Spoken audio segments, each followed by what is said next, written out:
শুকরিয়া আদায় করি মালিক, এমন বড় নিয়ামত তুমি আমারে দিছ। আমার দুইটা চক্ষু আছে, দুইটা হাত আছে, এই কারণে মানুষ আমারে বড় সম্মান করে, বড় ইজ্জত করে। আমার হাত পা চক্ষু থাকার কারণে মানুষ আমার সঙ্গে বন্ধুত্ব করে। আমাকে নিয়ে মানুষ কফি খায়, আমার নিয়ে মানুষ সেলফি তুলে। কেন রে?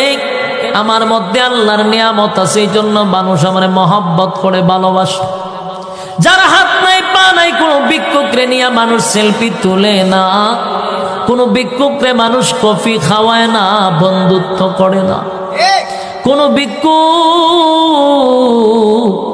ভালো বাড়িতে বিয়া শাদিও করতে পারে না, কারণ তার মধ্যে আল্লাহর সেই নিয়ামত নাই যেই নিয়ামত আমার মধ্যে আছে।